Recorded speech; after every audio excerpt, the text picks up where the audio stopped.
We want to turn now to our other big story, the banking crisis. We go to Boston and Democratic Senator Elizabeth Warren. Good morning to you, Senator. Good morning. We saw this multi-billion-dollar attempt by the biggest banks to shore up one of the regional banks, First Republic. And even that hasn't stopped the anxiety in the banking sector right now.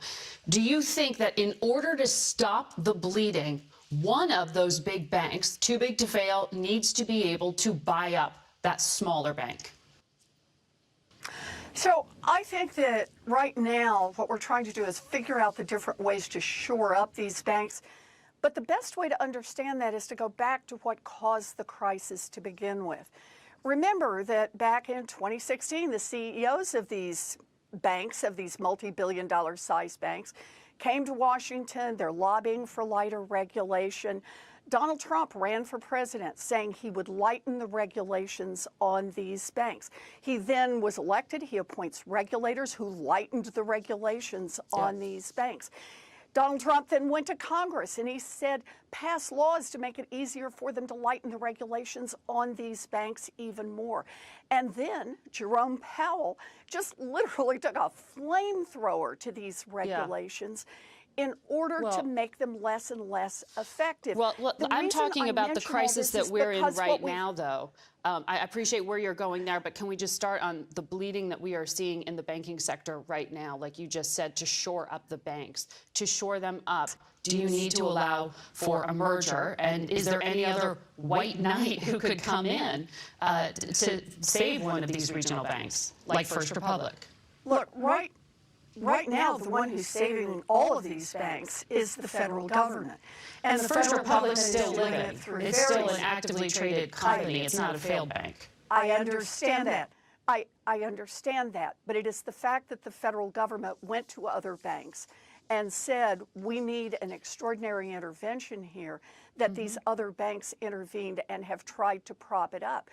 The point is right now, the Treasury Department, the Fed, all of the government regulators, the FDIC, are trying to fire on all cylinders to try to figure out what they can do to prop up these banks. And the point I was trying to make is the reason they're doing this is because this whole tranche of banks has been under-regulated for 5 years now.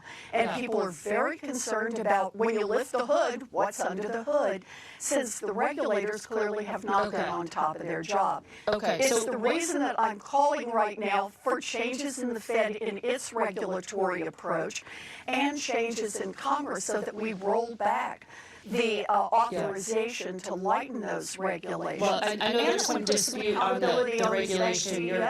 You're talking about a tweak in 2018 to Dodd-Frank, and I know Barney Frank, one of the authors of that original regulations, a dispute with you in regard to what actually happened here. But I want to talk about the now. I wouldn't call it a tweak. Well, Senator, though, I want to ask you about what Congress can do now, because it would be up to Congress to lift the FDIC insurance levels for those deposits above $250,000.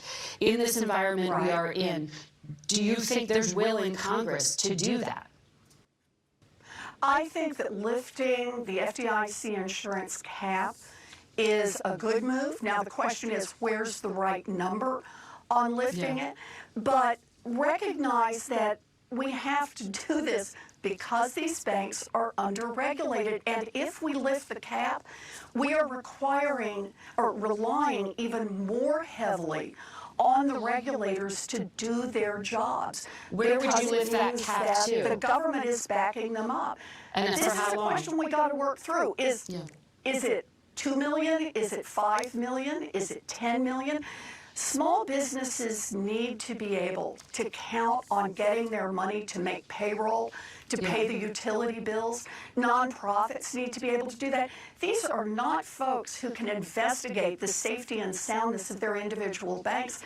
That's the job the regulators are supposed to do. Well, I want to get to that particular point in a moment, but back on this, are you talking to the White House currently about a proposal on lifting the FDIC insurance levels? Are they asking you to do that? And is this possible to pass? I don't want to talk about private conversations, but I will say it is one of the options that's got to be on the table right now. You talked about reviewing regulation of some of these smaller banks, these mid-sized banks. The bill you are putting forward would also put in stress testing on institutions with more than $50 billion in assets. For them to carry out stress tests, as the big banks are required to do, that's a lot of money. In fact, the Wall Street Journal says a program like that can cost a bank between $150 to $250 million apiece. Wouldn't that force these small banks out of business? You know, or into the arms of one of the bigger banks? I want you to think about what that means. When you describe these as smaller banks, keep in mind, we are talking about SVB, a $200 billion bank. We're talking about the threshold here is $50 billion. And I want to put it this way. If they can't afford to have someone look at them and ask questions like, did you offset the risk that interest rates would not always stay at historic lows? Do you have enough capital in order to keep this bank solvent, and basic questions like that, then this bank has serious problems. And this is the difficulty we've got. They inject risk into the system. Remember, Gary Becker came to Congress and said, you need to lighten regulations on banks like mine because we pose no risk. What we have clearly discovered is they do pose risk, and that means they need to be carefully supervised. Jerome Powell needs to turn around 180 degrees and put these banks under more careful scrutiny. And Congress needs to toughen the regulations. Understood. Let's talk about that. We also need to hold these bank executives. Let's talk about that with the Fed and what the regulators are supposed to be doing with that oversight. There were already requirements and public disclosures here, and there were flashing red lights. In December, SVB reported to the SEC it had no interest rate hedges on its bond portfolio. In March, the San Francisco Fed, this is publicly available, noted the banks in that district had the largest pace of decline in withdrawals in the country, perhaps due to higher exposure to accounts above $250,000. So this was already out there in the public space. Why didn't the chief regulator in Silicon Valley area, the San Francisco Federal Reserve, act here? Do you have confidence in its president, Mary Daly? No, I do not. The Fed should have acted, both the San Francisco Fed and the Federal Reserve Bank. Remember, the Federal Reserve Bank and Jerome Powell are ultimately responsible for the oversight and supervision of these banks. And they have made clear that they think their job is to lighten regulations on these banks. We've now seen the consequences. But these were regulations that were being publicly reported. I mean, this was missing signals of what's out there. Do you think then, what's the consequence for regulators in San Francisco and Washington? So, look, this is the point I've been trying to make all along. Jerome Powell has said that all he wants to do is lighten regulations on the banks. I opposed him as chairman of the Federal Reserve Bank precisely for that reason. I said he was a dangerous man to have in this position. You opposed him when President Biden reappointed him as well. You opposed him consistently. I understand that. I opposed him both times. I understand that. That's exactly right. And for exactly this reason. Because what he has done all along is lightened regulations on the banks. Do you worry, though, in this moment where we have this crisis of confidence that you are sowing more distrust of the federal government right now? Well, what I'm doing is being honest about what's gone wrong.